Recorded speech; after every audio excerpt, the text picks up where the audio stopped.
for the show because it's going to lead into so many other things that we talking about, right? And like I was saying, because when you think about sports and stuff like that, everybody thinking about who the face of the NBA and or who the face of the WNBA or who the face of this team or who the face of that team. When really, when you think about it, like it's just so many different storylines out there, and there's so much demand for the different storylines that it wouldn't.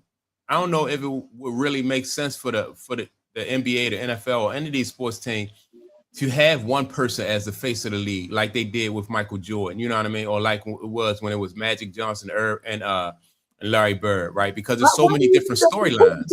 Why do you think it's that important for the league to try to create a face of the league? Why do you think that's like important? I think the fans, because we have been we so used to having a face of the league, but I think the media has moved on from that, and I think sponsors have moved on for that. I think now it's a good storyline. It's good on talking points, like when people say, "Well, all right, how about the next face of the league is going to be Ja Morant?" Then Ja Morant get in trouble, and they say, "Well, he messing that up, right?" Right. So if you are a sponsor or if you're the NBA, you don't really have to connect yourself to Ja Morant. You can just feed off of whatever storyline he create, and you're not paying him, right?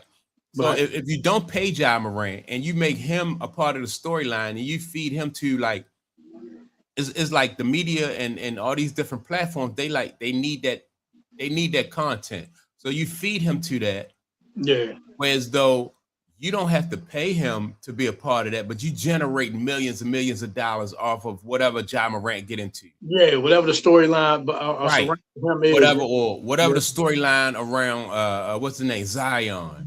Yeah, he's another. Yeah, you know what I mean. Like you don't have to pay them that. So you making tons of money off of these guys. They're part of the storyline. You feeding him to the machine, right? And so, but the fans, like I said, especially the generation who came before, like us, right? We was used to having like a face of the league. You know what I mean? Like, like Michael Jordan was the face of the league. Then before that, you know what I mean? You had the Larry Bird and Magic Johnson narrative, right? But it's just so much going on in sports that you don't really have to do that anymore because of these big platforms. And I think, man, the NBA and that content, context. I'm sorry. They should take a page out of NFL playbook when it comes to that, because the NFL they'll push a Patrick Mahomes, or what I'm saying, they'll push an individual, but it's more team marketing more so than individual players. You look at Tom Brady, they'll push Tom Brady, but you also had a Peyton Manning as well. You know what I'm saying? But I think it was more so team oriented than individual. It's more so, basketball is more so individual marketing than the NFL is. Yeah, and that is what gets a lot of like I said, it's just right now the NBA is more so it's more like you're a reality TV star. Like all the different narratives surrounding Kevin Durant. Yep.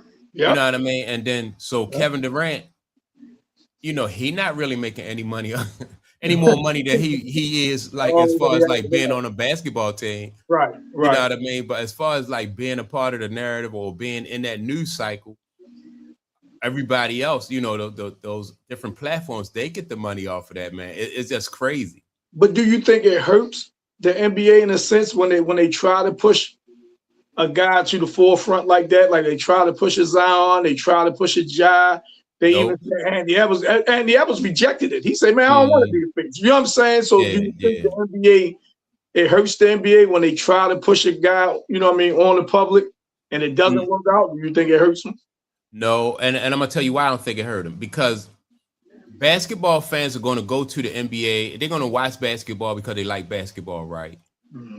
And so, but that's just the tip of the iceberg, right? And so, all right, so now we have the basketball fans, but when you add into like the narratives surrounding them, you know what I mean? Like for instance, take back in the day when Michael Jordan had the gambling scandal, right?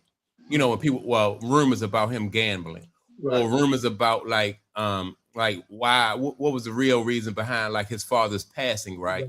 Right. Just imagine if something like that was going on today.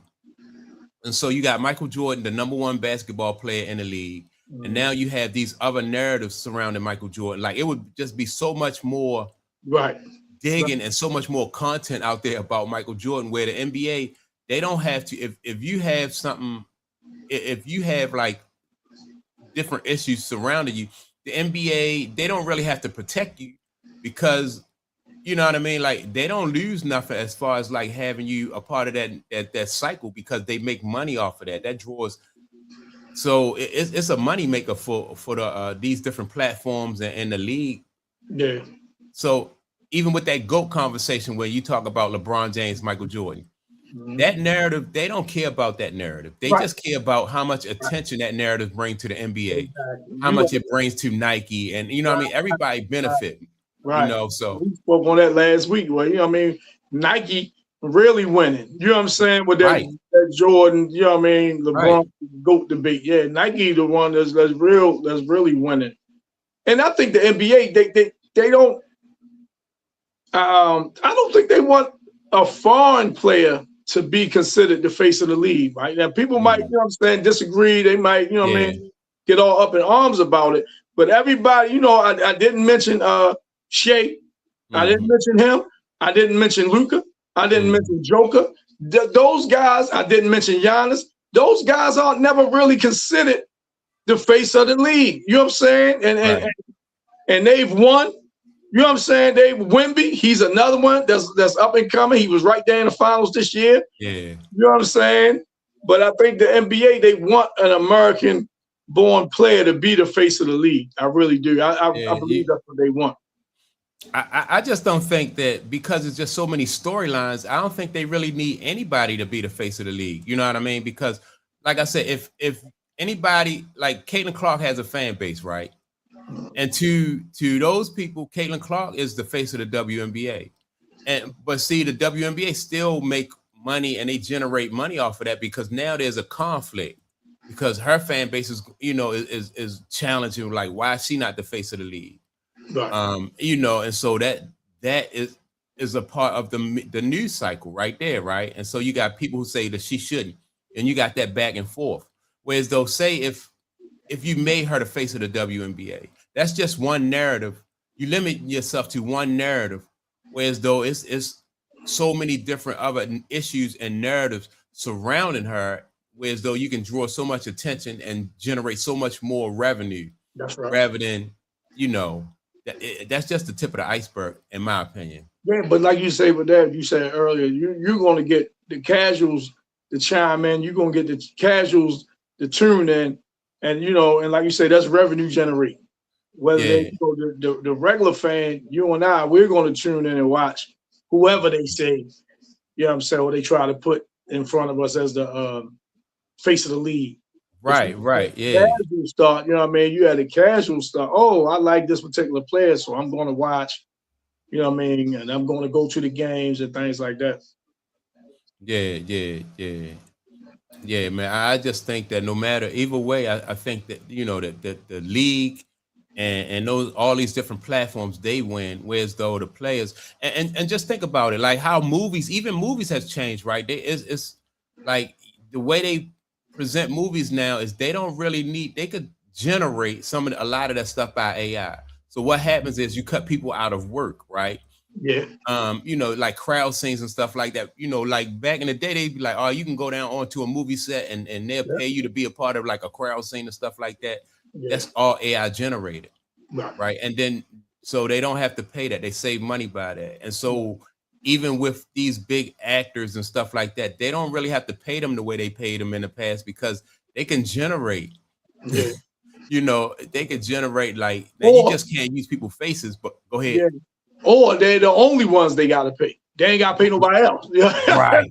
You know, exactly. They only got to pay the stars. Yeah, so you cut down on costs. And so people are so used to the way things used to operate, but that's how this new AI stuff and this whole new media cycle, man, you know, they can make you a part of the story and just generate so much money and so much more capital off of, you know, off of these people. So as soon as it's set up where you benefit from your name, image, and likeness, you know what I mean? Like that's what people fought for a long time. You know, Yep. like you can't put my name, my image, and my likeness on this and like that. You know what I mean? And then so you can make your money off your name, image, and likeness. But now they kind of taking that away when they do other stuff, like, you know what I mean? They kind of undercut it. Yeah. Well, you know, going all the way back to Ed O'Bannon, when Ed O'Bannon had that lawsuit where he seen himself, he said his nephews was playing the game and he saw him on the game, saw his likeness on the game, and like he said he thought it was cool for maybe like 10, 15 seconds. Then he like, wait a minute, like you just said, I ain't getting no money from that. Yeah, I'm not getting any money from that. Yeah. So they just find ways to, you know, big business just find ways to kind of like cut you out of it, whereas though you thinking that you gain and you're making more progress, right? But I would even argue that like today's basketball player or today's athlete it might seem like they making more than athletes of the past, but I think that when people talk about that that gap, that wealth gap, I think it's growing. You know what I mean? Because they don't need these guys as much as they did back in the day, but they'll still use you as part of the news cycle and to generate money like that. Ain't no question. Oh, yeah, they'll use you till they can't use you no more. You know what I'm saying? Man. Yeah, that's definitely true. Going back to Zion, right, and Ja, they was both in the same draft class. I think it was 19. I think it was 19 when they came in. I'm not sure, but they was both in the same draft class, number 1 and number 2 pick overall. And it seemed like, you know what I'm saying, them guys just, you know, Ja with the off-court stuff, you know what I'm saying, and then Zion not being able to stay healthy, not being able to stay in shape, and things like that. You know, they didn't traded Ja out of Memphis. They got him out of there. I don't know what they're doing down in New Orleans with Zion. They seem to be trying to hold on to him as long as they possibly can, hoping that, you know, he'll come around and round in the form some way, somehow. But I'm asking on Ja, do you think the change of scenery for Ja, do you think that'll help him? I think so. What I think and what I think about all these athletes, and I think Ja, they have to become more media savvy and understand what they up against, right? I think that the change of scenery, I'm hoping that the change of scenery will help Ja Morant, because you know, like it's a certain kind of way that you got to present yourself, and if you don't, you like I said earlier, you'll be a part of the news cycle and you won't benefit from it at all. So I'm hoping that him going to what team is he with now? Yeah, Portland, right? Yeah, him over there in Portland. They say it's not a whole lot to get into off the court in Portland, so that's a good thing. You know what I mean? That's a good thing. Nightlife up there, yeah. No kind of nightlife up there. And remember, Dame Lillard is up there. Dame is you know what I mean? Dame is a veteran. That's right. You know, and so, you know, hopefully that'll, you know, if his father didn't run, if his father's influence didn't rub off on him, then I'm hoping that at least this guy who's been in the league for a while, Dame Lillard influence, can rub off on him, man. Because, you know, to me, I think it's a lot less opportunities for basketball players to make money off the court than it was back in the day. You think so? Yeah, because like I said, because I think it's more so a mirage where people say, well, you can go on this platform and that platform, but you have so much competition on these different platforms. Everybody have their own about that. Right. And so, you know, like, you know, you could interview somebody on your platform today, and then they'll be on the other platform tomorrow. So people will be like, well, we heard from this person, we heard from that person, right? So really, what differentiates you from the next platforms? You know what I mean? So it's just like divide and conquer. Man, he came out and said, "Oh man, that was so long ago." Talking about his off the court. You know what I mean? Talking about, man, y'all still talking about that happened years ago. But since that happened, child, you haven't played well. You haven't been healthy, and when you've been healthy, you haven't played well. People starting to dissect your game a little bit. You can't shoot. You know what I'm saying? So when that athleticism goes away, how you still gonna be able to affect, you know what I'm saying, the game. So I think it's a good thing. And you bring up Dame in Portland. I think that's a good mentor to have. That's somebody to learn from. I hope Ja don't go up there. And I think him being traded humbled him a little bit. And he go up there, man. And I hope he listen. I hope he listen to Ja, you know what I'm saying, and take heed. Like, man, your career, man, you know what I mean? It looks like already it's on the other side. It's coming down already. And you haven't even been around long. Yeah, he's not even 28 years old yet, is he? Yeah, I think he's around that. I think he might be around 728, somewhere through there, but I'm not sure. But it already looked like, you know what I'm saying? Because once that, you know how it is with guys who rely solely on their athleticism. Once that athleticism goes, you like, well, now what? You know? Yeah. And so, and same thing with, like, you know, with Zion, right? And I think Zion, you can find yourself out of the league and broke.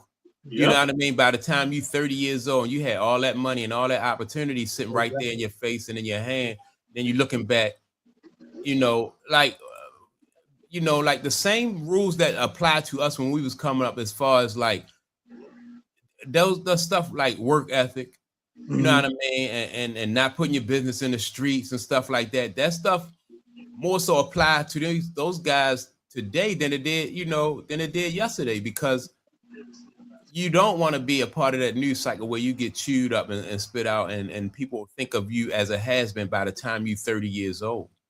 Yeah. Why we talk about young guys and stuff, man? Give me your opinion on Wemby, man, because you see Wemby already signed that extension, right? Right. But he left a lot of bread on the table if he'd have waited another year, right? Left a lot of bread on the table. Now, it's easy for me to say, oh, man, he should have waited. You know what I'm saying? I'm not turning down no $200-some million either. You know what I'm saying? And you strike while the iron's hot. And by him having a history of being injured, things like that. So maybe say, man, let me secure this bag now. But do you think he should have waited till next year, Mike, or you think it was a good move of go ahead and taking the money now? Some people said that he took that money so that it'll put a team in a situation where they can keep help around him, right? Yeah, under the cap and stuff like that. Yeah. So looking at it from that standpoint, I don't think it's a bad deal. You know what I mean? Like, as long as Wemby stay healthy, I think it's a good move, right? Yeah. And because you don't want to be the kind of player that is you're struggling you're a good player, but you don't have the right amount of help around you so y'all can make it to the playoffs and stay relevant, right? Because I just think that's where the money is. You cultivate that fan base, right? And so when you cultivate that fan base and the fans, you had that relationship and the fans love you and you love the fans back, you can always tap into that. Even once your playing career is over with, you can tap into that and you can draw from that, right? But if he's not relevant and he get hurt and stuff like that, man, he'll be like a thing of the past. So I think it's a good gamble. And I think San Antonio, that's a well-run organization, and I think they will keep the pieces around them. You know what I mean? Because they have to hold up their end of the bargain as well. You know, if they coming to you and they pitching, well, man, sign now. We be able to keep other guys around you to help you. All right, well, okay, I'm gonna take less, but y'all got to do that. Y'all got to hold y'all end up as well. You know what I'm saying? So, but I think San Antonio will do it. Like I say, they're a well-run organization, man. So. Yeah, and San Antonio, they do have a reputation for, you know what I mean? Like you said, being a well-run organization, right? So when Wemby, that movie made, I just don't think it was a bad move, right. And it looks good to his teammates, like, you know what I mean? Like that right there, it's just a bond. It's just a good look all the way around. Like his teammates are, all right, he's not taking everything off the table and not leaving nothing for us. Exactly. And we got to go. I ain't have a problem with him signing early. Look at the Knicks, man. James Dolan already saying, man, he's not going to go, he's not going to surpass that second apron where they get really taxed hard. He said he's not doing it. And they just won the championship. And he Yo, already said, like, man, it's gonna be some people that's gonna be out because I'm not paying them. You know, so and see, all right, looking at it from a fan standpoint, you know, I would think that James Dolan would want to capitalize on this momentum that he have and keep this running for a while. You know what I mean? Like, because you have Knicks fans, man, have been loyal. So when the last time they won it in 73, something like that? Yep. All right, so they've been waiting all this time for a championship. They get it, and they got a nice team there. And then the first thing he want to do is come rain on the parade. Be like, you know, some people not gonna be happy. Right. And he don't care about, or nor is he loyal to that fan base. Right. You know what I mean? Like, reward the fan base. If you got to take that hit for one or two, or a couple more years, come on, man. You know take that hit. Take that, you know what I mean? See what the Knicks can do, you know. But it's all about the bottom line for them, man. You know. Yeah, Mike. It's always that. It's always that because them owners, man, are businessmen first. Mm-hmm. They are businessmen and women first. Yeah, and it's so always about that bottom line, man. And that's why I said, you know, looking at it from a fan standpoint, because the Knicks fans have been loyal throughout. That arena, I don't care what the team is doing, that arena stay packed, right? So if the arena stay packed, you know he making money. You know, they selling merch, they sell, you know what I mean? The seats is filled up. Oh yeah, they sold out every game. Yeah, so you know, courtside tickets, man, like the one Spike Lee get, man. I think they bought like $4 or $5 grand a game. Yeah. So $4 grand a game, yeah. Let me see what this person in the chat said. Depends on the business aspect. They'll run the numbers and see if the return validate, you know, the penalties are worth it. Yep. Yeah, I mean, I agree with that, right? I know that they're gonna run the numbers. Yeah, definitely. And you know what I mean? So I don't know if. But let me ask him: Is winning worth it? If you know, keeping the crew together, and if they win again, is that worth it? Mm-hmm. You know what I'm saying? I'm just asking the guy that just, you know, I mean, wrote that in. Is winning worth it? And I would think so. I don't know. I mean, like, you know what I mean? I would too. If it's winning, I would say it's worth it. You know what I'm saying? But or they might be looking at it from, all right, so our arena stay packed. We always selling merchandise anyway. So, you know, whether we bring back or try to run this thing back with the team, not going to be really worth it, I guess. When you bring in now, all right, we're gonna take this luxury tax hit. Yeah. You know what I mean? And we still gonna sell out no matter what. We still gonna sell merchandise no matter what.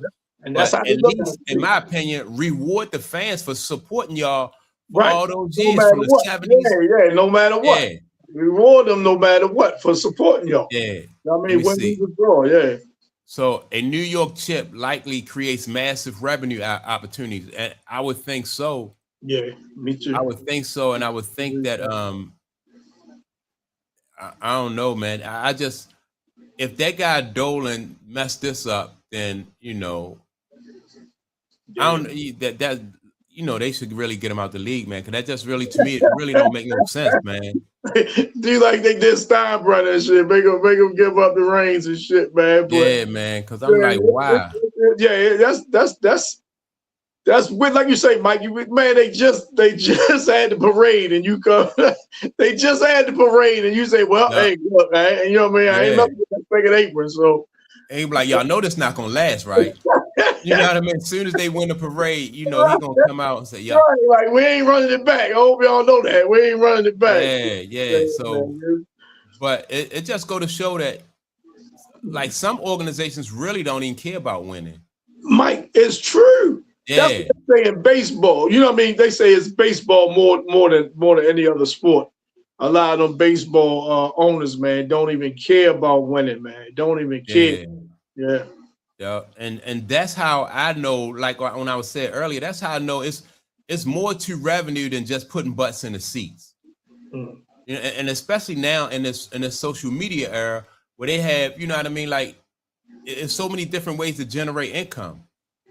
And remember, like as far as the NBA players, don't they get, like, when it comes to revenue sharing, they get like 50% of that, right? Now, see, Mike, we talked about that before. Yeah. The players get 50% of like the TV deal. Right. Not everything. Oh, right. Yeah. It's almost like 50% of the media deal or something like that they get a big piece of the pie for. But like, remember we were saying like, man, how can you not have none of the risk, but you got 50% of the reward? You know what I'm saying? Like that don't make sense. And, but and believe that you really getting 50%. Right. As a player, you know what I mean? You be like, well, we getting 50% revenue share. Right. 50% of what though? I mean, and not to really say, right. That's not it. to really the rain on their parade, but my point is, they making it seem like, or the NBA or the league is making it seem like it's bigger than what it really is. Mm-hmm. You know what I mean? Like I've never, like you say, if you you start a business and you hire an employee, you're gonna give them 50% of your profits as a business owner. right. You know what I mean? At the unit, right. Yeah, you taking all the risks, all the financial risks. Right. And then you're gonna give your employees 50%, exactly. And they're gonna believe you when you say you're giving them 50%. Right. I'll be like, all right. Be like, yeah, man, I'm gonna look out for y'all. I'm gonna get y'all 50% of my business. All right, like you saying, there's no risk, so everything is for them is on the plus side. They're not taking any loss. Nothing. They're not taking any loss. Yeah. That would make me think that these people just had something up their sleeve.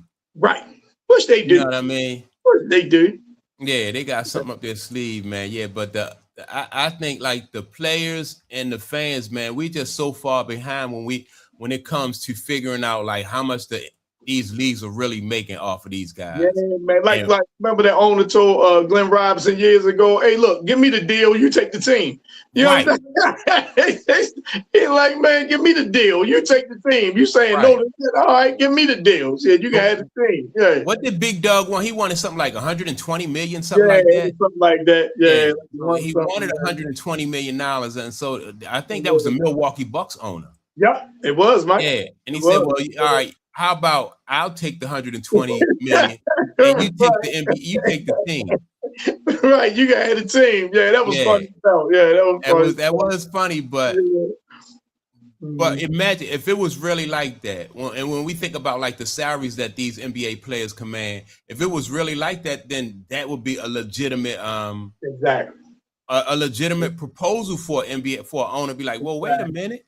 Right. Why am I owning the team and this guy's getting they generating so much more money than what people know? So much more, Mike. So much more. If you get these guys guaranteed deals like that, man, and you know what I mean? Nah, I got 10 times that. You know what I'm saying? I got 10 times that. Yeah. And so it's I'm just interested to look into like how these teams are generating money beyond like ticket sales, beyond merch sales.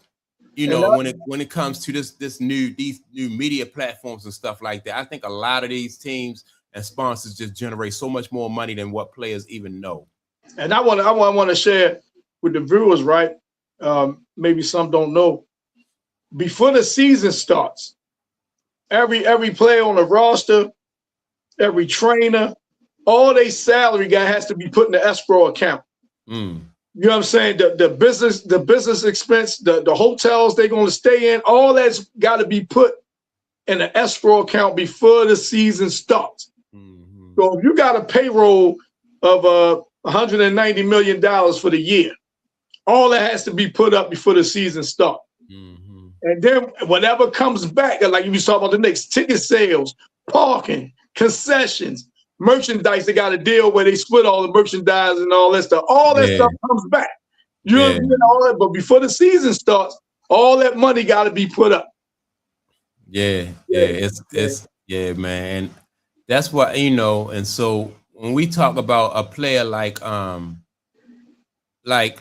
Morant, like it's so important that he be careful with his image and how he's portrayed in the public, because they're gonna make money whether you take advantage of this opportunity or whether you squander the opportunity. You know, they're going, you know what I mean? They like, because to them, you're not nothing but a storyline. Basketball is just the tip of the iceberg. You know what I mean? I don't know if his pop gonna go up there with him. A lot of people was thinking his pop, man, wasn't giving him the right type of guidance and things like that. Now, I can't speak on that one way or the other. Yeah. But they say, his pop was more caught up into the party life, every time. And man, my son, man, he told me like, man, he never seen his father without a drink in his hand. Ooh, every time he saw his pop on the sideline, he had a drink in his hand. You know what I'm saying? Right. Yeah. So it's like his pop was into that, the limelight and you know what I'm saying, and being famous, and you know what I mean, more than he should have been. But so I don't know if he's going to take that act to Portland, or so maybe maybe getting away from his pop. You know what I'm saying? Might turn out to be a good thing. I don't know. Yeah, I don't know. I don't know what to say about that situation. I just think that it would seem to me like his father would like pull his coattail and say, "Look, man, you messing up. Some things you're doing wrong." Right. I don't know, man, but they look at him as like he's running, like you know what I mean, like he's really running the whole thing. Exactly. And so I don't get it. Right. I don't get it, man. But I hope he get it together. Yeah, for sure. For sure. And so let's talk about though what you said with the Lamar Jackson, right? Oh yeah, the NFL ranking, that top 100 NFL ranking, and they dropped Lamar from number 2. Mm-hmm. You know what I mean? Last season, all the way to 69. Now, man, I just focus on the quarterback position. I don't really focus on all the other positions. But let me say this. That's ridiculous, man. That's ridiculous. There's no way he go from the second best player in the whole league to the 69th best player in the whole league. That's just absurd, man. And the thing about the quarterbacks in front of him, they had Josh Allen, number 1. Mm-hmm. They had Patrick Mahomes, number 2. They had Matthew Stafford, number 3. They had Joe Burrows, number 4, and then Lamar, number 5. Yeah. Now, this love affair, man, that these people had with Josh Allen, man. I mean, I don't know. I don't get it. Mm-hmm. I don't think it's warranted, but they have him up there. They have him above Mahomes. I don't think Mahomes should be number 2 coming off the season. He was injured. He didn't play all the games. Kansas City missed the playoffs. I don't think he should be number 2 if they just basing it off from 1 year to the next. Mm-hmm. From 1 year to the next. I don't think he should be number 2. I ain't got no problem with Matthew Stafford being at the top of that list and in front of Lamar. I ain't got no problem with that. If you want to put Mahomes up, okay, cool. Put Mahomes up there, man. But Josh Allen and Joe Burrow, no, sir.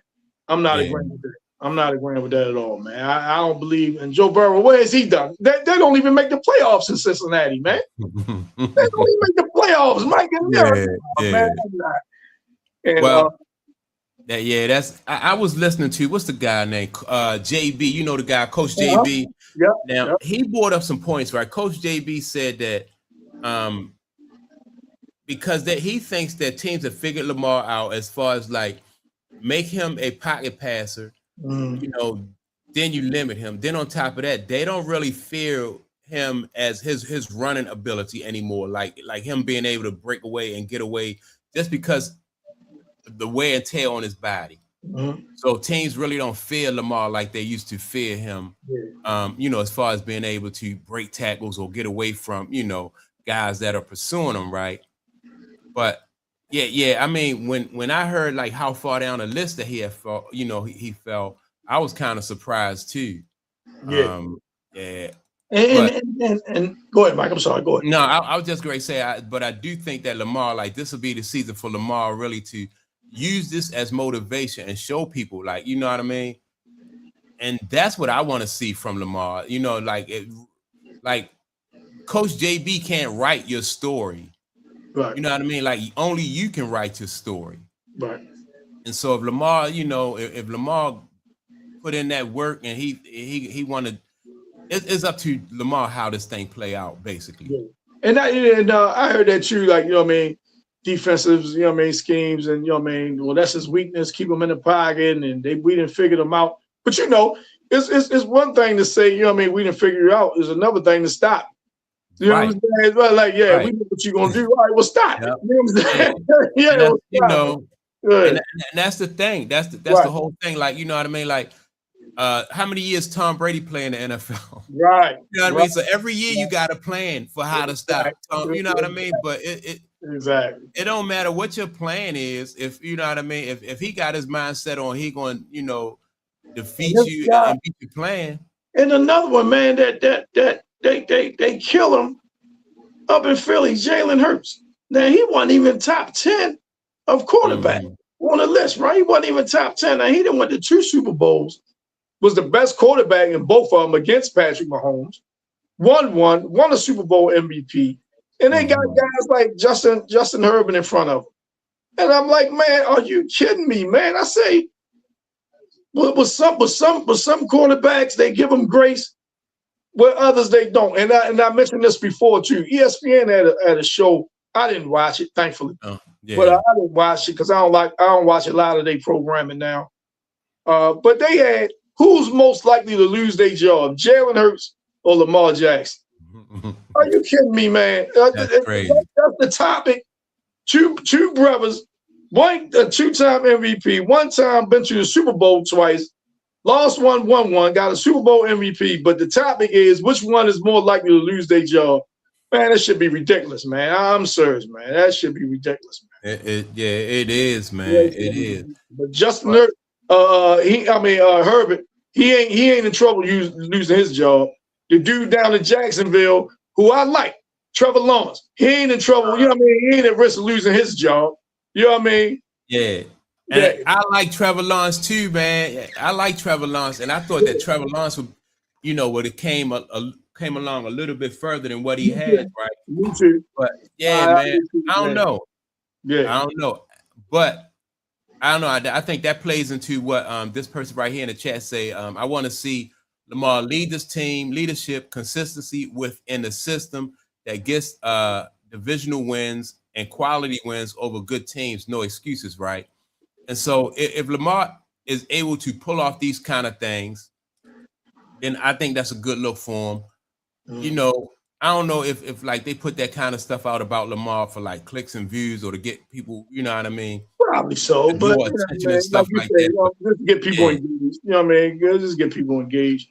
But no, I agree with that. You know what I'm saying? If he go out there and he's consistent and win big games and things like that.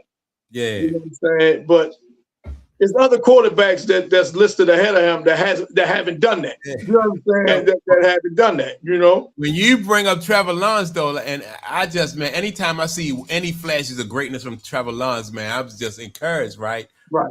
Because I like Trevor Lawrence, but he should be on this, you know what I mean? They should be like. And that's how it be, like Drake May. Drake May is on, he's not in front of, what's the name? But they got him listed as a top 10 quarterback, but they don't have Jalen Hurts listed as a top 10 quarterback. Jalen Hurts, they should be dragging them.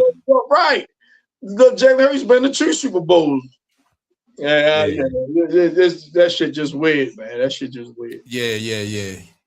That shit is weird, man. Yeah, man. Let me see. He has been a league MVP. It hasn't leveled up. It's a different expectation. Yeah, I'm just hoping, man, that Lamar, you know, really just level up this year, man. I want to see him step his game up. You know what I mean? The expectations are there, and they're warranted. But someone who hasn't won 2 MVPs, I'm not going to give them more of a benefit of the doubt, or I'm not going to give them the edge or the nod over Lamar, because Lamar has accomplished something they haven't. So I'm not going to say, oh, well, yeah, I like him, or he's able to do it. He hasn't done something Lamar has done. And I'm talking about Justin Herbert, the dude out with the Chargers. Yeah. I'm speaking on him specifically. I mean, he haven't done nothing that Lamar hasn't done. So why would he get the edge in some people's mind over Lamar and get the benefit of the doubt? You know what I'm saying? The Chargers ain't setting the world on fire. But we're going to see. We're going to see. Yeah. I'm looking forward to the season to see what Lamar do, man. Because if he don't level up, then you know what's coming down the pike. You know what I mean? No question. He's definitely going to get drugged. I think it's a new system he learned. And, you know, they got a new OC, a new head coach. So, you know, it's a new system. You know what I mean? We're going to see how it is. They should. Listen, their number one option should be Derrick Henry. You know what I'm saying? Their number one option should be Derrick Henry. You know, and I wish though that the Ravens had that approach a few years ago, right, with Derrick Henry, Right. and then you know what I mean, because I don't know, I just think that that's the way to go. Yeah. Yeah. You know what I mean? When you got a running back like that, who gonna draw all the attention, going to draw the defense up, and Yep. then you know what I mean, let Lamar pick them off here and there, you know. Exactly. But I think Harbaugh, man, got caught up as we did as fans with Lamar. You know what I'm saying? Like, man, this guy can do it all. So you start allowing him to do everything. When you know what I'm saying? When you got that horse, Derrick Henry back there, man, no, you feed him, man. You feed him. Yeah, you feed him. Yeah, man. So yeah, I'm just looking forward to see what they can do this year, man. But hey, listen, did you hold before you pivot real quick? Did you hear what's the name out there with the Rams talking about Aaron Donald talking about he been practicing and all? You heard that? Yeah, I heard that. I heard that.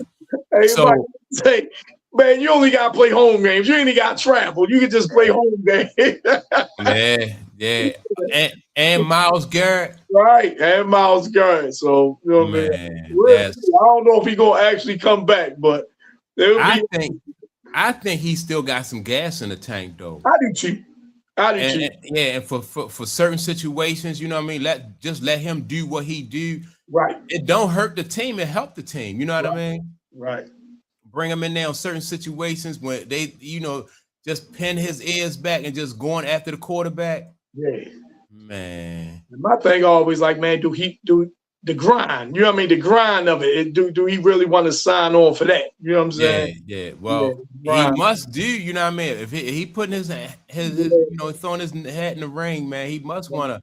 You know, he must want to sign up for that. I guess once he saw that dude, Myles Garrett, wait a minute, hold up. You know what I mean? Because we can do some things around here. Yeah.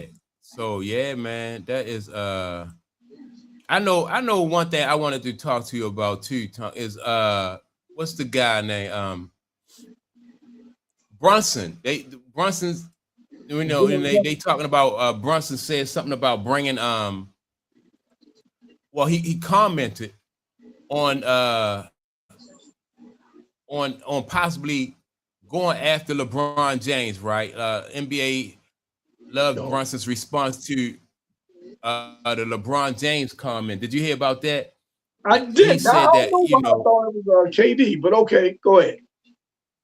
Well, Brunson said that they don't, you know, he more so want to compete against those guys than team up with those guys. So he don't do no recruiting. He do competing, basically, is what it boiled down to. And so fans, and I like that attitude and that approach too. Me too. You know what I mean? That's like the generation and times we came up in and stuff like that. You know what I'm saying? You know, and I'm just talking about just regular pickup games.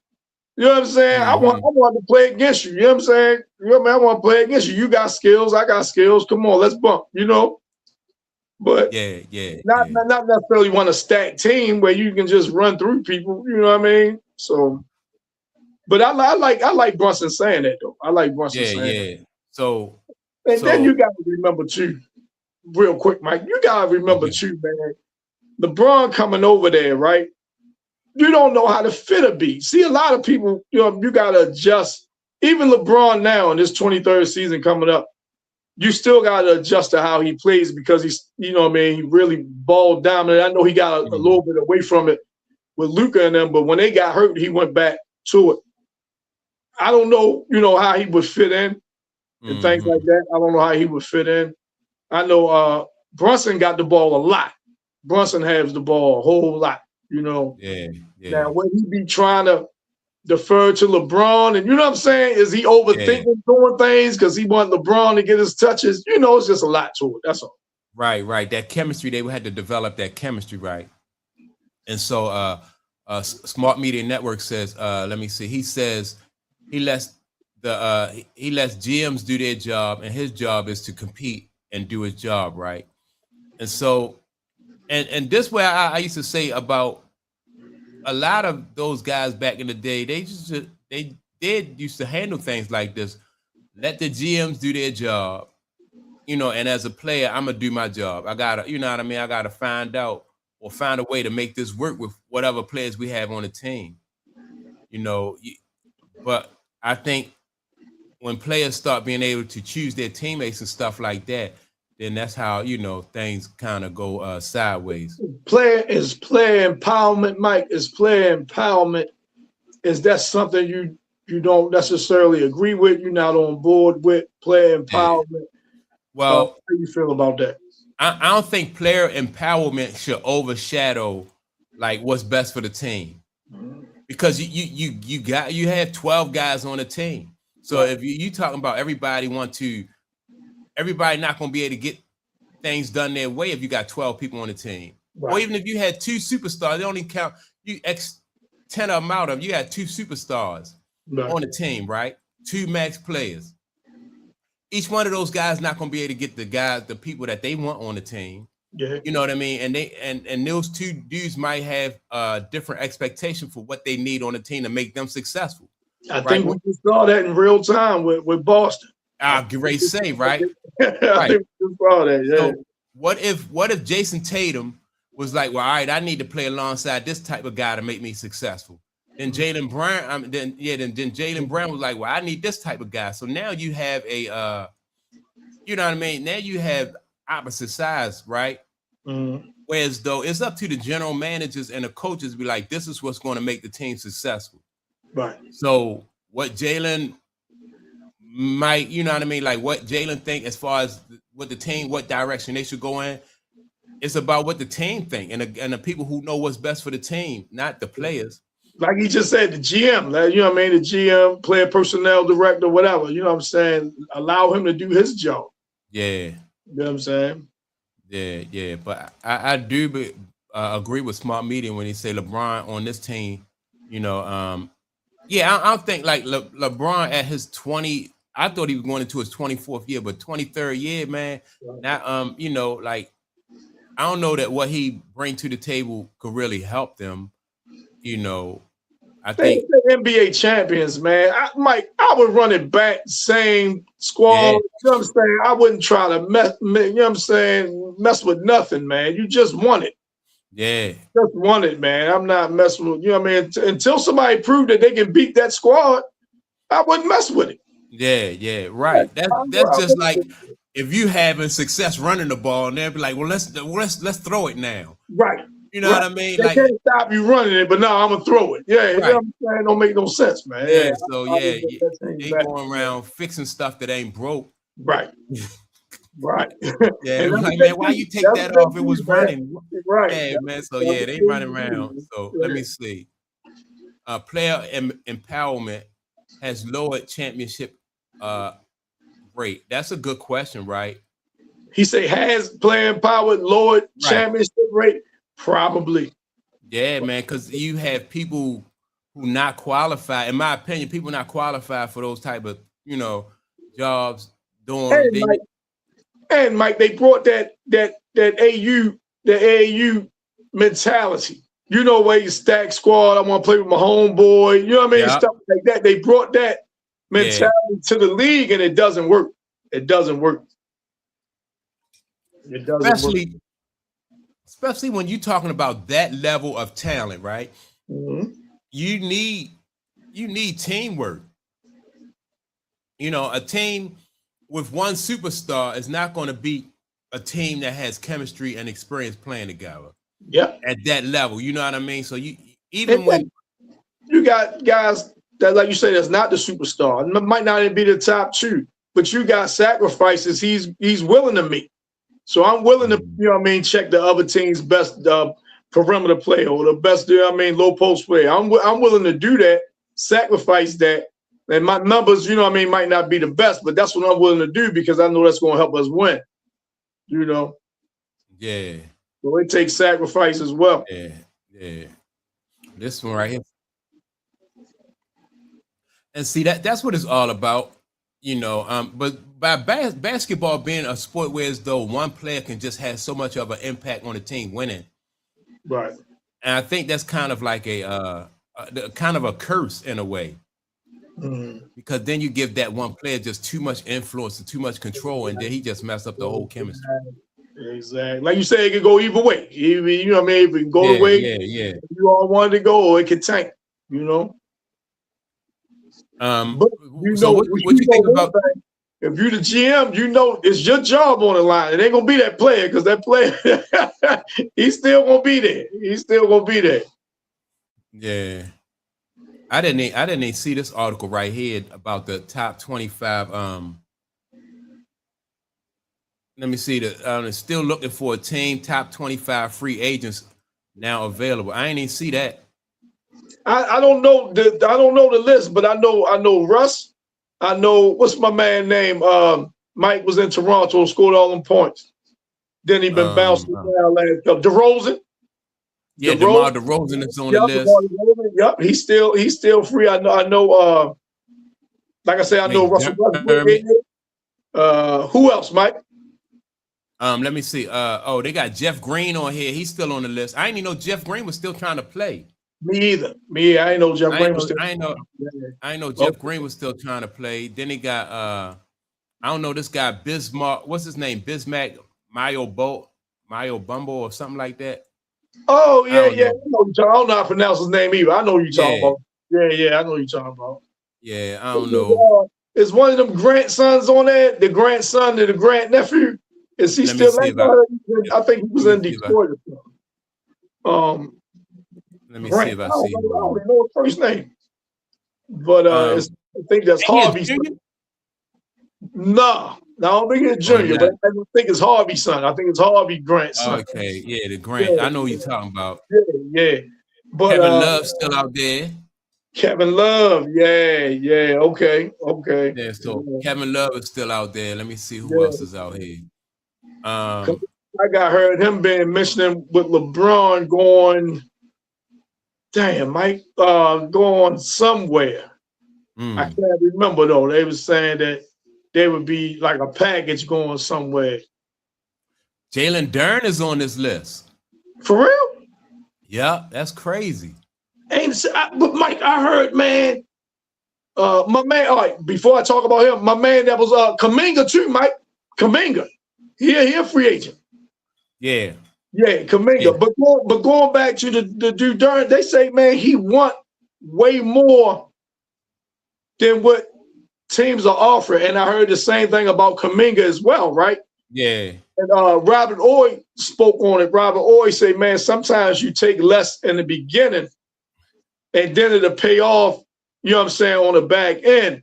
Instead of saying, but he brought up the dude Schroeder. He brought up his predicament. Remember a few years ago, he turned down at $84 million. Mike, that's still unbelievable for me for a guy like that to turn down an $84 million contract. Yeah. That is crazy, man. But they should have drug tested Schroeder when he turned that down, man. That was crazy. But Robert Ory was just a cautionary tale for Kuminga, which I kind of agree, but I don't like getting in grown man's business, especially when they talk about their pocket, right? I don't know what I'm speaking on another man's pocket, but the point that Robert Ory was making made sense. You know what I'm saying? It made sense that, man, you might, you're going to say, man, I know I'm worth X, Y, Z, but if no team is offering you that, you run the risk of missing out not only on the money part, just the opportunity to be somewhere. And then you go out there, you play ball, you do your thing, and then the next one. You ain't got to sign a 5-6 year deal. Sign a 2-year deal or something.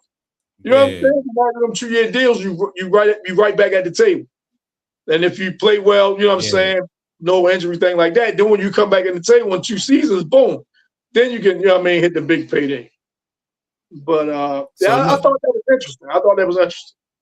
So this is what they say about Jalen Duren. They say Jalen Duren is among the youngest players on this list, despite already, completing an NBA season. 22-year-old center is a restricted free agent playing for Detroit. So let me see. His previous rookie contract averaged nearly 4.87 million. So he want more than that. Right. You know what I mean? Which is which is you know what I mean, is Well, I you mean, can what about five? He under 5 million. Yeah, he can ask for more than that. But how yeah, much yeah, more? He can't go from under 5 million. Now he want 18, 19 a year or something like that. That's too big of a jump. yeah, yeah, yeah. But he did help Detroit. He helped Detroit a lot last year. You know what I mean? Yeah, He played good minutes. You know what I'm saying? He played real. I don't know if he made first team all defense or something, but I know he played defensively. You know what I mean? He was a standout. You know what I mean? Defensively, things like that. But yeah, so yeah, it's just like what he asking for. And by him being restricted, what's the name can match anything. So if ain't nobody coming with no offers, Detroit hold all the cards. Because he's restricted. Ain't like he unrestricted where he can just go wherever he want, yeah, yeah. And he did play a big part in their success, Yeah. right? Yeah. But yeah.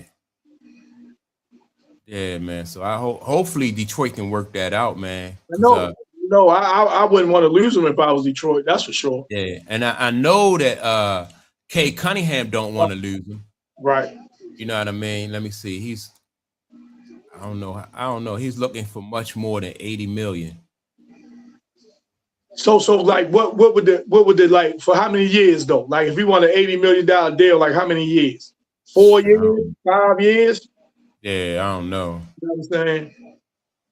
Yeah, that's just crazy though, man. For all that. But I guess they throw money around like it's monopoly money, man. So I guess he said, man, let me get in on it. If he made first team all defense, man, he got some leverage. Yeah. If he made first team all defense, he got some leverage. Going back to your point though, when you said when Robert Horry said sometimes you got to take less money up front and get your money on the back end. Right. That that business philosophy not only apply to basketball, but it applies to like doing business in general. You know what I mean? Because people go into business saying, what are you going? How much can you pay me? Right. When the better thing to do is to go into business and show people what you can do. Right. Then you'll have more leverage and say, you know what I mean? You'll be in a position where as though you can ask for more. Absolutely. And this is your wheelhouse right here. You know what I'm saying? You're a business owner and everything. So you know the ins and out of selling yourself, so to speak. You know what I'm saying? Proving yourself. You know what I'm saying? Prove and I think Kuminga, no fault of his own, really. He hasn't really had a chance to showcase his talent over an extended period of time. He was in the doghouse in Golden State for a couple years. He went down Atlanta, this past season, the trade deadline, but that was only like half a season, even though he played well. And I was surprised that Atlanta didn't want to bring him back. But I was talking to a coworker of mine, and he said they got somebody in that small forward position already. I'm not familiar with who that is. If anybody in the chat know who that is. But even with that being said, though, if you got somebody in there, he's still, that means that he competed for that position and lost, right? Yeah. Or they got a pick. You know what I'm saying? Or they got a pick. Maybe the other dude homegrown, they drafted him. You know what I'm saying? It could be a couple other factors determining that. But you're right though. But I thought that he was going to stay. So when they say he was a free agent, I was surprised, Mike, because I thought he was going to sign a deal down there. I really did. Yeah. So, yeah, man. So this right here, I want to talk about this statement right here because it says, all right, if you're operating out of desperation or weakness, you want front end guarantees. Anything carries some risk. Risk increases in some situations, right? And that's why I say if you know what you bring to the table as an athlete, then you like I said, it just gives you more. You could just stand more on what you bring to the table than getting money up. I think a lot of times when players try to get their money up front, sometimes sometimes it's the best deal. Like it depends on where you operate from. If you can snatch some crumbs off the table before people get hip to you, then that's a good deal. You know what I mean? But if you know that you that deal and you the real deal and you bring real value and real work to the team, then you be like, all right, I'm gonna get mine on the back end. because we can't expect everybody to be like Michael Jordan and wait till his last 2 years and get 30 million. You know what I mean? That's right. So everybody not in that position. So I guess it just depends on, some people want their money right up front. And I'm gonna tell you, somebody the opposite of that. Isaiah Thomas, the other Isaiah Thomas from Boston.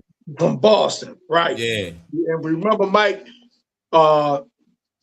he played through an injury or something, or he got hurt and he played through it and made it worse or whatever, and he missed out on a payday. He missed out on a huge payday because of that. So maybe guys look at that as like a cautionary tale. I don't want to take, you know what I'm saying, the short end now. Anything can happen in my future. But Boogie Cousins is another one, Mike. DeMarcus Cousins, he's another one. Remember, he bought the cash in and got hurt? Yeah. There. And then his whole career changed after that. You know what I'm saying? Yeah. Guys looking at that like, man, hey, I don't want to take a chance, take $50 now and then I get hurt. Then I ain't got nothing else coming. Yeah. And I don't know. Let me see. Duren, do you see Duren? Let me see this comment right here. Smart Media said that Duren is currently a one-sided player. I think he's limited on offense. Yeah. But I do like him defensively. Yeah, definitely excellent defensively. Yeah, I like defender. Yeah, right. Yeah. But nowadays, that's good enough to get you paid, though. Yeah, what I mean? You're an outstanding defender. That's good enough to get you paid nowadays. Especially if he make up his mind, that's where his bread is buttered at, right? I'm gonna chip in sometime on offense, right? But defensively, I'm gonna be locked in, almost like a modern day Ben. Is his name Ben Wallace? Remember Big Ben Wallace? That's how it is, Mike. I think that's how it is. He know that's his fit. That's his niche. Yeah. I'm gonna do that. And then, like you say, on the offense, you could just be a rim runner, Mike. You know what I'm saying? You could just be a rim runner. Yeah, you know what I'm saying? That's it, man. I'm just a rim runner on that end. And then so if they able to keep Jalen Duren happy and have him lean into that role as a primary defender and bring in somebody to help Cade Cunningham on the offensive end. That's right. Scoring. Yeah. You know what I mean? That's That's important. Now listen. Yeah. What's the name be a good fit there? DeMar DeRozan. Will he be a good fit in Detroit? I think so. I think DeMar DeRozan would be a good fit there. Number one, he a veteran. Yeah. I think DeMar DeRozan moved good without the basketball, so he's not like a ball dominant guy. Nope. Yeah. If DeMar DeRozan he moving without the basketball and Cade Cunningham is drawing that attention, he gonna benefit from that. Absolutely. You know what I mean? He gonna benefit from that. And then when he get the ball, he don't have to do a whole lot with the score. You know what I mean? He big enough where as though he can go over top of some people, or he got a little fade away, you know what I mean? Or he'll give you hard move left and right. Yeah, like you say, he ain't gonna be Wilt Chamberlain or nothing like that. But like you say, where he get but go back to his point. Yeah, he's definitely better defensively, way better defensively than he is offensively. But that's enough to get you a real good payday nowadays. Yeah, so hopefully, man, they could reach some type of come to some type of median, right? Some type of agreement, because I do think that Duren is offensively, is limited. Certain players. They was the one seed, if I'm not mistaken, this year in the East. With the liabilities, with his liability on, and Cade being the only guy that can really score for them, and they still was the one seed over there in the East, man. Yeah. They make a little. I think DeMar DeRozan, man. I mean, I wouldn't mind seeing that. I wouldn't mind seeing that just to see. Mind. Yeah, I wouldn't mind to see how that fit would be. But somebody even brought up Kevin Durant, right? I just don't. In Detroit. Yeah. Okay. I don't know, Kevin Durant can score. He out, as far as the score, he can score out this world, but what else is he gonna bring to the table? Man, he gonna be tweeting about, you know what I mean, these dudes. We talk about chemistry with LeBron, man. We need to talk about chemistry with Durant more, man, or just as much, I would say, man, because Durant, man, even though he's a different kind of player. Yeah. Than LeBron. Durant needs the ball all the time.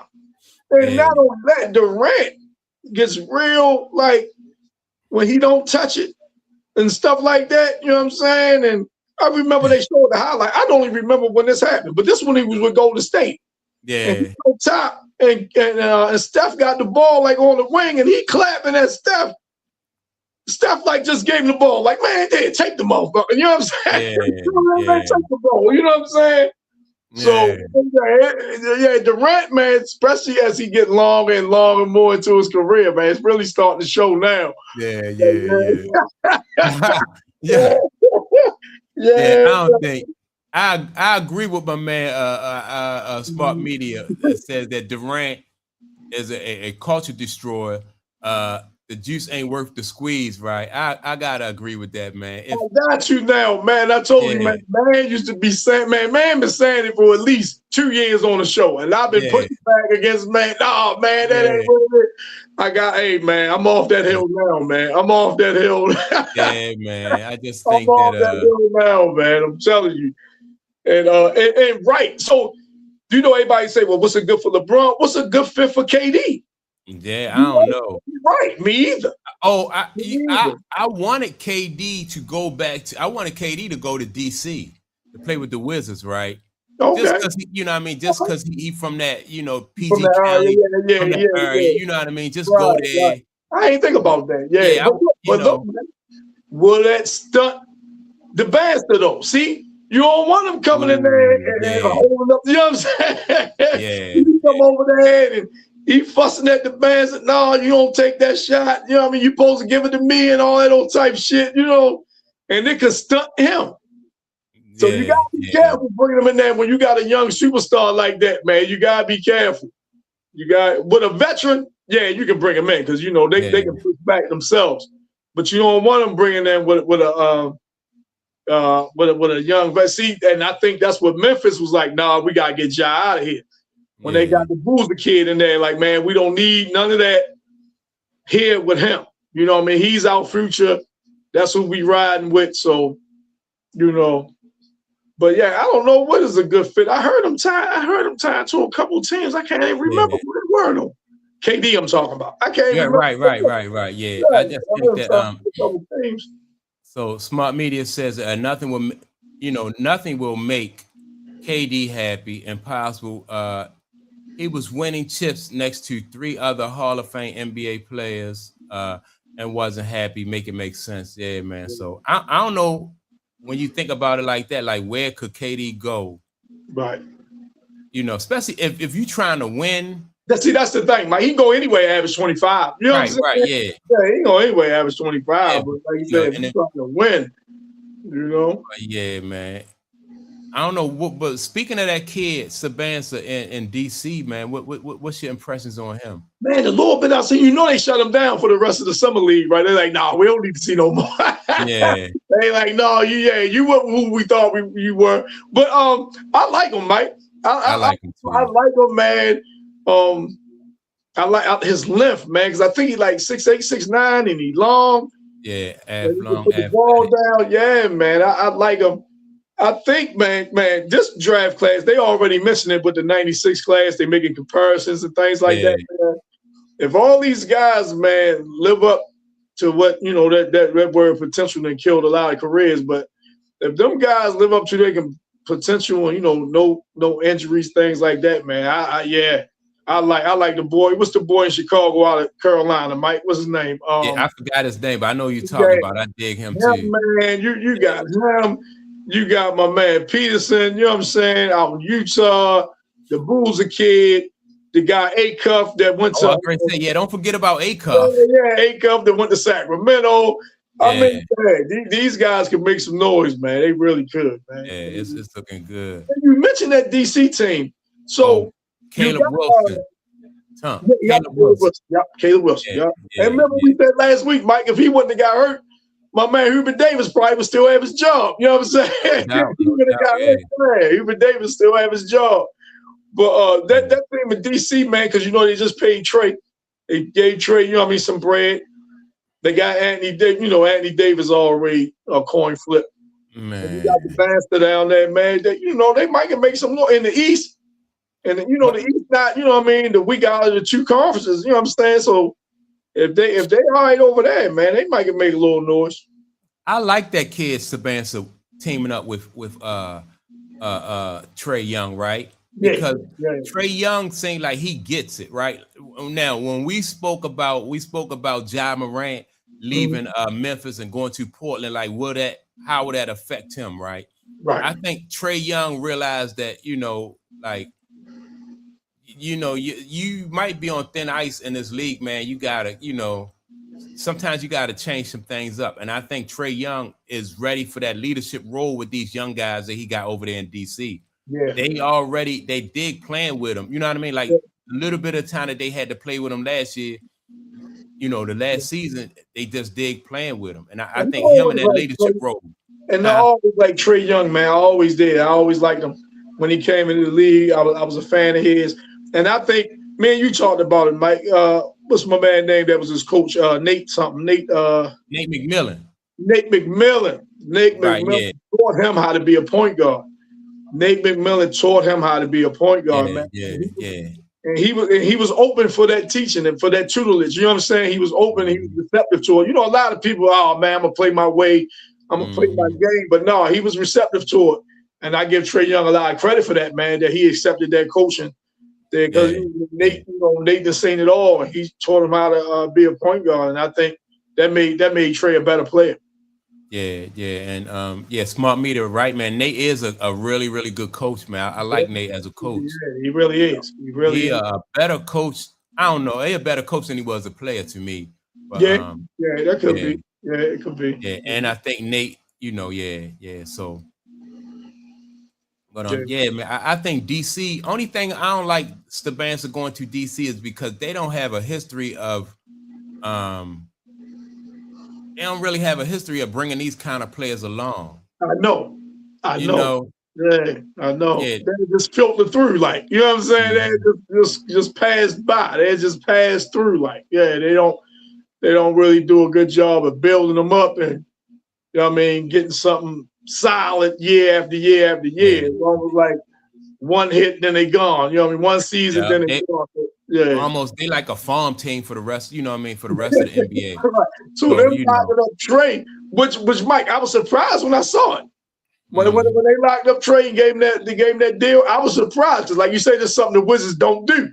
Yeah. They let you get all in to become an unrestricted free agent. Now you go on somewhere else and shit. You know what I'm saying? Yes. Yeah. Smart Media says that Nate was he was a nice player. I remember when Nate. You might not remember Nate McMillan played at NC State. You remember when he was at NC State, Tom? I don't remember. I only remember when he was at Seattle with X-Man. Yeah. See, I'm a little bit older. I remember when he was at NC State. Okay. He played at NC State. Yeah. So, my first, experience. You know what I'm saying? When I first saw him, he was out there with X-Man and them out there. Yeah. And he was a role player on that team. You know what I mean? He got in where he fit in. And I think him and Dale Ellis was a starting backcourt. Wasn't they, Mike, for a time? Him and Dale Ellis? Or did Dale Ellis play the 3? No, Dale Ellis played the 2 because that left strip was the 3. Yeah. X-Man was the big. Yeah. I remember Nate was a solid dude in the league. Yeah, he was. And he played D. He played D. Yeah, I remember him when he was in college, though. That's a long time ago. Hey, look, we dating ourselves, boy. You dating yourself. This guy is the dude that come out of NC State, man. More recent, and he been like a little journeyman. He was like they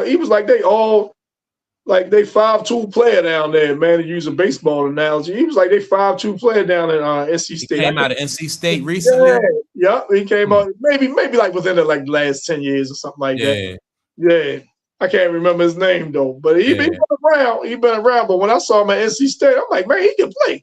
Mm-hmm. Yeah, I was like, he can play. He wasn't getting a whole lot of you know what I'm saying, hype and things like that, but he could play.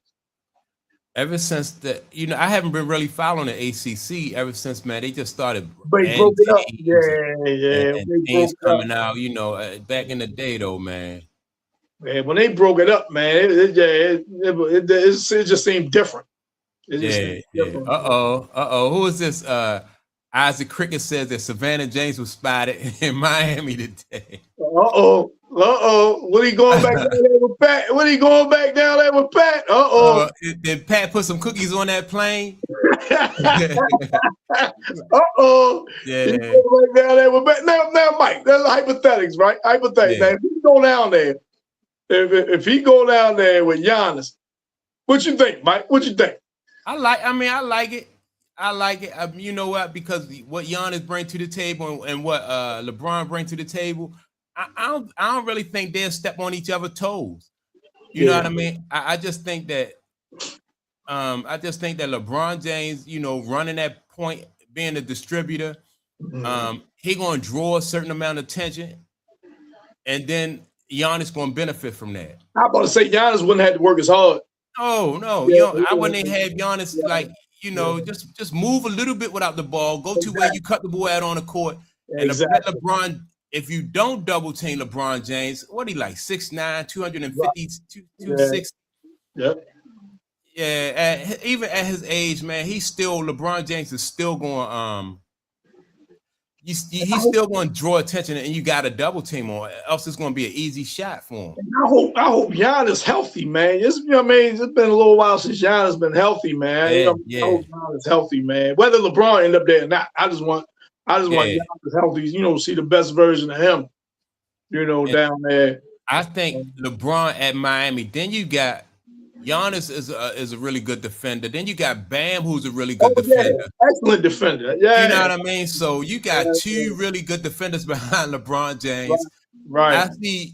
I see LeBron James doing a lot of cherry picking and getting layups. You know what I mean? Right. You let them clean it up. You know what I'm saying? Let them clean up everything. Yeah.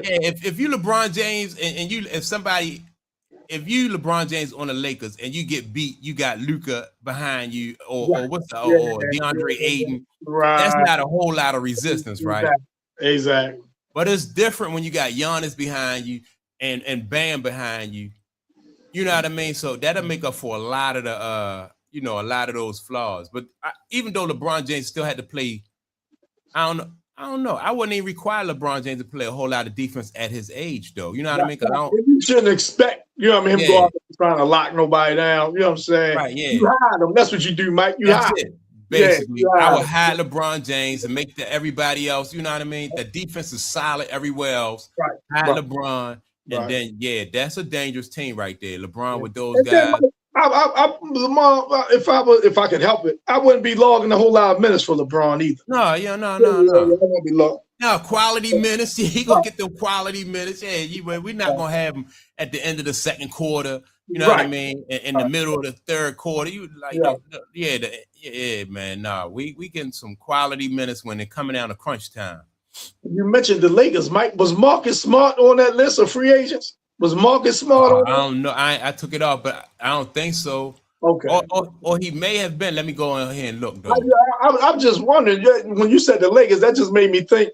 That just made me think about him. Right? Was Marcus Smart on that list or not? No. Because Bradley Beal is on there. Man, he Mike should go in and hang it up, man.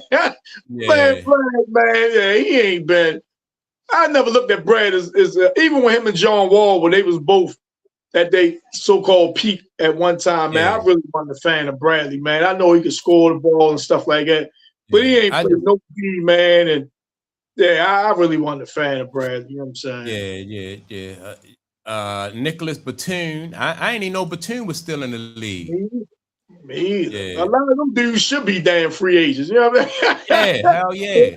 A lot of them dudes should be free agents. Shit. Yeah. But I was thinking that I don't think Marcus Smart going back with the Lakers. Now unless they traded Marcus Smart or something like that. Yeah, I'm trying to see if I see Marcus Smart. Kelly Olynyk. Remember Kelly Olynyk? How you pronounce his name? The guy that played for the Celtics. Kelly Olynyk. Yeah, Olynyk. You know what? I like Kelly Olynyk. Yeah. Kelly Olynyk is a serious, he plays serious defense. Around, what he been injured, Mike? He been hitting somewhere. I don't know where he been. I don't know Yeah, where. but Let I me see. remember Those him with say the Lakers. Olenek Yeah, I free remember with agency. Boston. I remember with Oh, Boston. oh, he was with the Spurs. That's why, Tom. Oh, okay. He Okay. spent his 13th season with the Spurs, the forward average. Oh, they talking about his money right here. Yeah, but Olenek, man, yeah, Okay. that Spurs Okay. team just so deep. Right. Right. That's what it is with them. Yeah, that's a deep team, man. The Yeah, Spurs, they just so and they deep. young, man. They deep and young, man. Yeah, so. Oh, James Harden. What did James Harden re-sign up for the? Let me see. James Harden remains one of the biggest available stars after season 16. So is Former he MVP. restricted or unrestricted, Mike? Let me see the most available. They say he available. Let me see. Former Cleveland star earning 40 million annually. Let me see. Experience free agency. Yeah, he a free agent. I don't know if he restricted or not though. God damn, I But, ain't even know. But you know they just yeah, gave Spider all that money. You know they gave him all that bread. They gave Donovan Mitchell all that money. Cleveland yeah, did. You know what I'm saying? But no, I ain't know Harden was a free agent. Restricted or yeah, otherwise. yeah. I ain't know. I ain't know. Yeah, I didn't know either, but yeah, Marcus Smart not even on the list of the top 25, which I think he should be on there because If he's a free agent, yeah. Because I'm like, yeah, I don't he think they got traded more in him. the tank. I don't think they traded him. Yeah. Yeah, I don't think they trade him either. Yeah, I don't think they traded him. Yeah, man, that's A lot of them teams up against the cap, Mike. You know what I mean? Like you say, they fear that second apron, man. A lot of teams don't want to go over a certain number, and that second apron slam down on them, man. And they got that big old luxury tax to pay. So they trying to stay out of that, especially Mike, if you ain't close to winning nothing. You know what I mean? Ain't nobody gonna go. right. That's if you ain't close to winning. Now, if you Yeah, might have a chance, like, all right, I can win, bring this guy in, I'm a piece away, 2 pieces away. All right, I might take the chance. Other than that, they cutting bread, man. They not trying to do that. yeah. So let me see. The reason he is still unsigned is likely due to the LeBron and Bronny waiting game. Who are you talking about? Marcus Smart? Yeah. But see, I heard somebody else say that the same thing about Russell Westbrook, right? Okay. He's waiting to see where LeBron go at too, because he don't want to end up on the same team LeBron end up on. So yeah. So Like when nah. LeBron finally signs, that's when Harden, all the other moves gonna be starting to make moves and stuff. Right. So my fault. So Harden is waiting to see what LeBron do. That's what yeah. So No, I I don't know know him and though. LeBron can't play together. I know that. People was talking about he go there with LeBron, LeBron go back to Cleveland with Harden and Donovan. I said that's not gonna work. Yeah. I think because Harden need the ball. I say that's not gonna work. Yeah, you can't turn Harden him in. don't move well at all without the ball. No, not at all. You're right, Mike. You're right. Yeah. Without the ball, he might as well not. He like Luka. He might as well not even be out there. Yeah, he might as well not even be out there. Yeah, but I think Luka probably a better. You know what I mean? At least Luka could go post up. You know what I mean? Like if you put somebody small on Luka could just drop down to the bottom, post up. Yeah. But Harden, he got to go downhill and score on people. Right. He's not moving without the ball because he's not a catch and shoot. Right. He's not a low post. You know what I mean? He don't have no low post game. So yeah, man, Harden is he's very limited. Yeah. Yeah, Harden is very limited. Harden agreed to a trade to Cleveland because of I don't know, but so where you think LeBron gonna end up going at then? Man, I think LeBron probably end up going to Miami. You think so? And Mike, I'm telling you, asked me this Tuesday, I might say another team, man. You know what I'm saying? Because at one time I really thought he was going to go to Philly. I thought that's where he was going to go, you know what I'm saying, to Philly. And I don't think that would be a bad fit for him. But now I think he might. But look, especially since his wife down there shopping, you know what I'm saying? He's like looking at houses, looking at neighborhoods or whatever, right? So I don't know, man. But like I say, Miami might not be. But see, I'm going to say this about Pat Riley, right? Pat Riley wouldn't bring LeBron in if he wasn't trying to win something. I don't think he's just doing it to sell tickets and stuff. Pat Riley want to win, man. So, but I don't think adding LeBron makes them a winner. And I think Pat Riley knows that as well. So even if you bring LeBron in, he still got to do some maneuvering, you know what I'm saying, to get some other pieces in place. You don't think that make them a winner though, Tom, with LeBron, Giannis, and Bam? Maybe they might be able to come out the East. They might be able to come out the East. But I don't know about winning it all, man. I don't know. Yeah. Oh, yeah. I mean, I just think if you got a healthy Giannis, a healthy Bam, I like their defense. Right. They always gonna play defense. I think LeBron gets some you know what I mean? Like I said, quality minutes out of LeBron. And Wiggins still there. They re-signed Wiggins. And Wiggins a solid defender. Yep. Oh, yeah, you know so you got 3 defenders. Yep.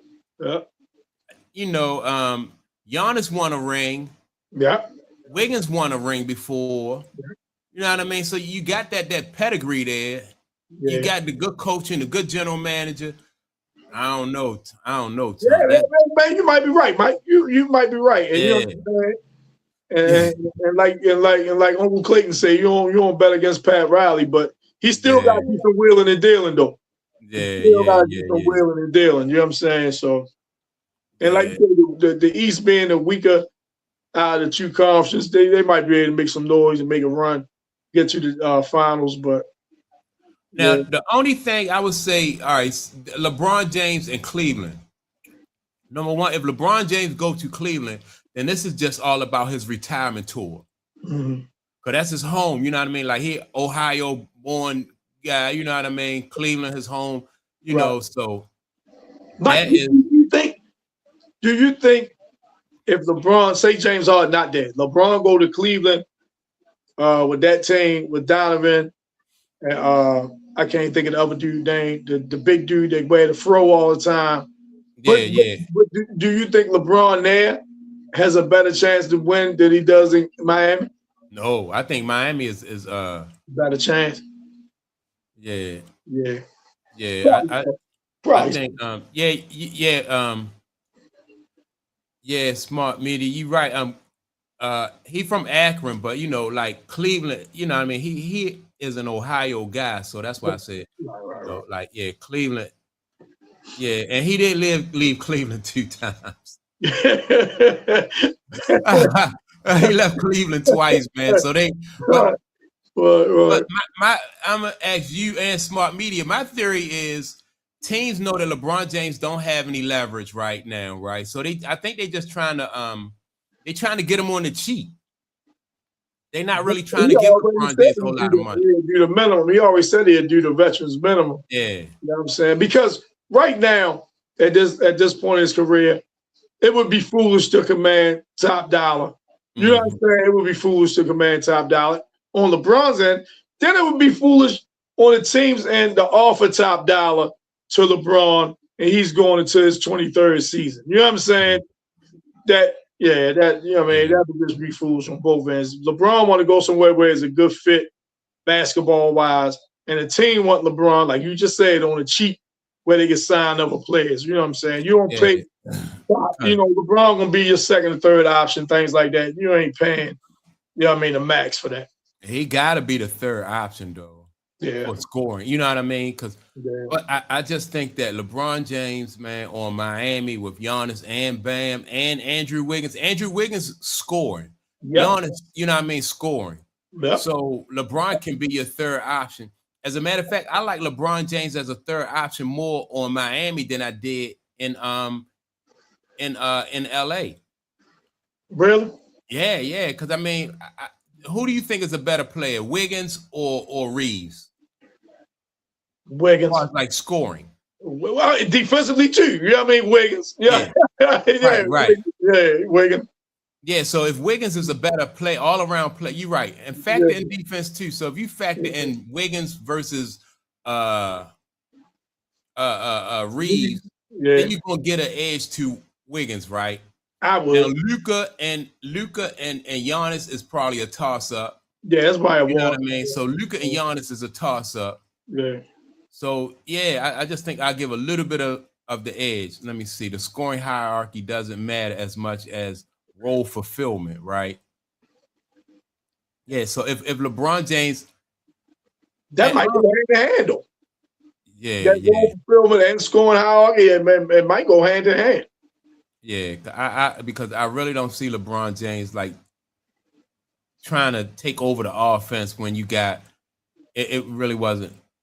Yeah, If LeBron averaged 20 down there, if LeBron, go in there average 20, which is not hard for him to do, he go in there average 20. I'm good with that. And if that put him at number 2 or number 3, I'm still good with that. You know what I'm saying? yeah. He averaging 20 and Andrew Wiggins averaging 18. That's cool. Or flip it. You know what I'm saying? Andrew Wiggins averaging 20, LeBron averaging 18. You know what I'm saying? That's cool either way. Yeah. Yeah. But usually, like on a successful, like, or I'm going by how it used to be back in the day. Like your point guard never really was your primary scorer anyway. Right. I mean, his job, you know what I mean? His job night in and night out was just to make sure that offense running. Right. That's right. And also, I think somebody got to be willing to buy his son out that contract, I think, too. I think the Lakers want their money back. I think they holding Bronny for ransom. When they want to take a buyout or something, they want to take a buyout. Yep, they were like, look, y'all can have Bronny, man, but you're gonna have to give me. Well, Mike, you said it, but it might come to you fruition sooner than you expected. But you said it. You said, man, as soon as LeBron retired, Bronny gonna be out the league. You said that though. Yeah. But like you said, it might happen sooner than LeBron retired. You know what I'm saying? It might happen sooner than that. You know. Yeah. But I don't know, man. It's gonna be. I don't think Denver getting no better. I think Denver should have went out and really should have made a play to try to get Jaylen Brown, and they didn't. Yeah, I really should. I'd have gave up my man out of Kentucky. What's his name? Mike, the guard up there, who ain't never healthy. Until he see the Lakers, then he fucking turned into Bernard King and shit. What's his name? Mike, the guard up there. Can't think his name. Shit. The guard up where? In Denver. In Denver. Oh, the one that went to Kentucky. But that dude ain't never healthy, man. And then, you know what I'm saying? They don't do nothing against nobody until he fucking play the Lakers. Then that motherfucker, you know what I mean? Then that motherfucker turned into goddamn, you know what I'm saying? Yeah.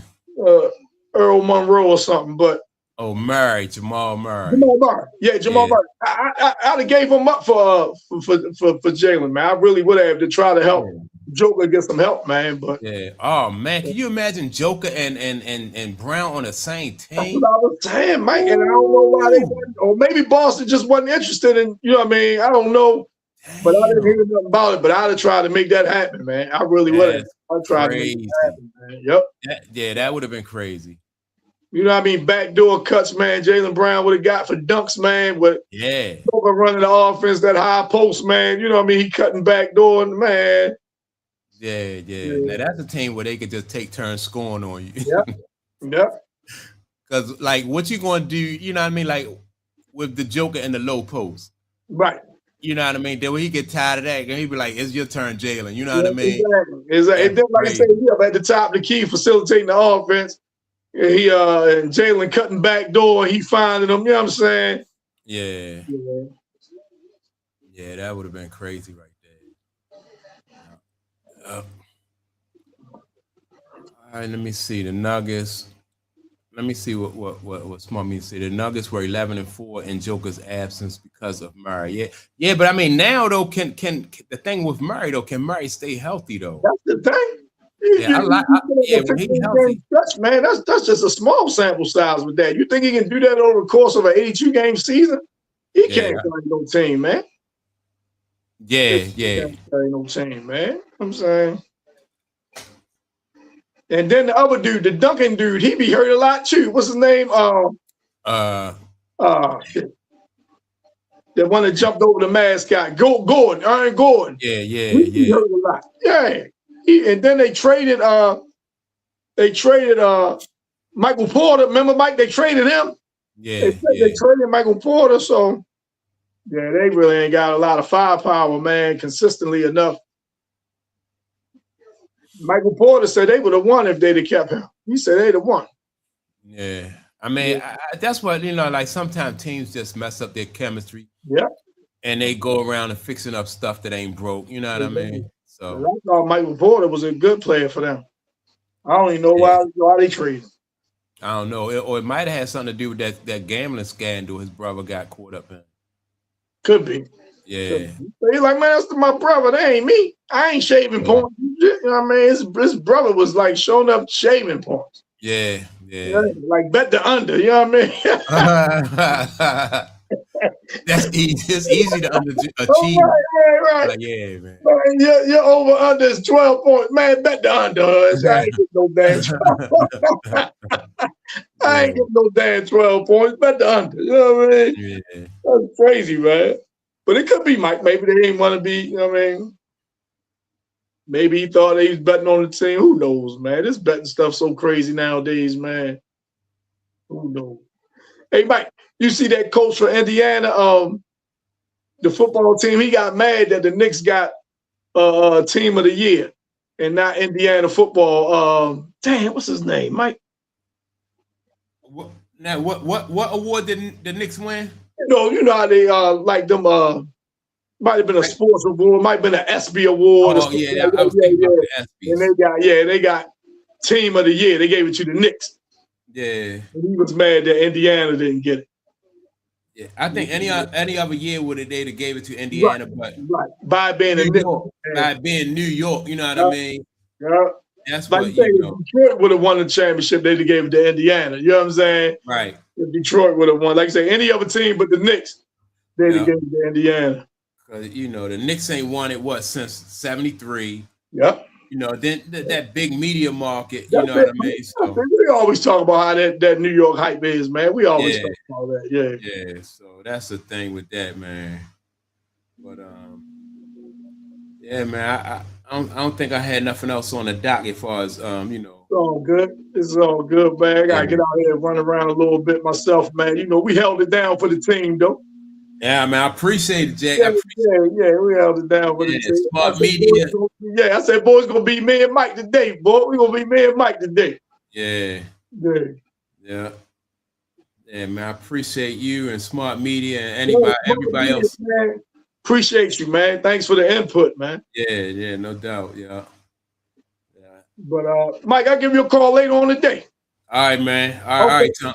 My man. All right. All right, man. I appreciate everybody who tuned in. Make sure to like and subscribe to the channel. Thanks to Smart Media for participating in the chat. And we'll be back next Sunday at 11 a.m., man. Don't forget to like, share, and subscribe. Peace.